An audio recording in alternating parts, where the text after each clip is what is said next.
So hello mga ka-musical, sabi ng mga kaibigan ko, liwanagan ko at magpakita ako ng mukha sa video kaya ito na, pinagbigyan ko sila. Wala nang intro, soundcheck agad.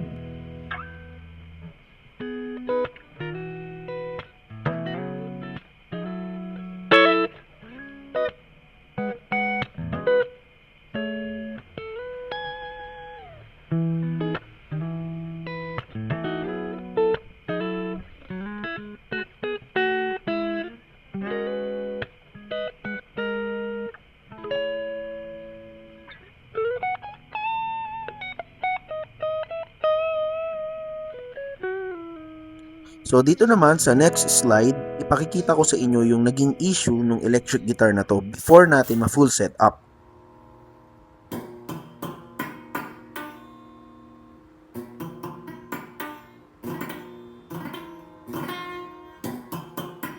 So mapapansin natin na walang pitch at puro fret buzz yung tunog. So ayan, yung issue na i-address natin dito sa video na to. So i-walkthrough ko din kayo sa summary ng process na ginawa natin. So let's go!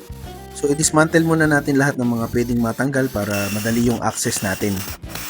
And then dito sa next slide, pansinin nyo yung alignment ng neck relief. Naka-bow na siya or naka-curve sa sobrang pagkakahigpit ng adjustment. And this is the primary cause kung bakit walang napuproduce na pitch yung guitar kapag tinutugtog. So yung effect niya sa string ay wala nang enough vibration para makapag-produce ng pitch. Kasi nga, again, yung cause, masyado nang sadsad yung string sa fret wires. Tago muna natin yung body para safe and secured. Tapos ito na, neck relief tool. I-adjust na natin accordingly. Matapos natin ma-adjust yung neck relief, ito na siya. Hindi na siya pa-curve or hindi na siya pa-bow. So yan, straight na siya. And buti na lang two-way or double action yung truss rod na ginamit ng DND. Tapos ito na, fret rocker tool para makita lang natin yung extent ng ile-level natin. Tapos dito sa next slide, napansin ko din na medyo matalas pa yung fret end or yung fret edge. Kaya i-smoothen natin yan. Inuuna ko pala yung process na yan kasi mamaya mahirap na yung access kapag meron ng tape. Tapos dito naman sa next slide, lagyan na natin siya ng mask or ng tape para hindi ma-damage yung iba't ibang parts kapag nagkakaskas na tayo ng fret leveling. And then ayan na, lagyan na natin ng pentel marks para magkaroon tayo ng visual guide sa fret leveling. Commercial break muna. Bago tayo pumunta sa next process, at para makapag-process, kailangan ko ng kape na gawa ng asawa ko. Many thanks to my wife. Woo!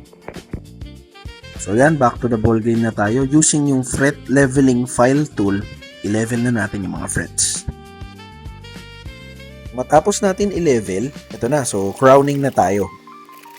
Napaka-efficient at napakaganda nga pala na itong fret crowning tool na nabili ko sa Orange app. Kasi linear lang yung motion mo to file or to crown, pero yung effect niya, bilog na bilog or nakabow talaga yung frets. So yan, makikita natin.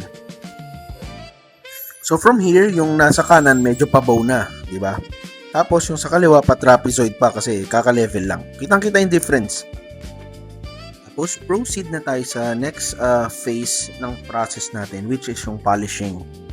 Using yung mga liha or sandpaper. Nagsimula tayo sa 400, plus 600, and then 800, and then 1,000, 2,000, 3,000, 5,000, and 7,000. So, ayan yung mga grit na ginamit natin.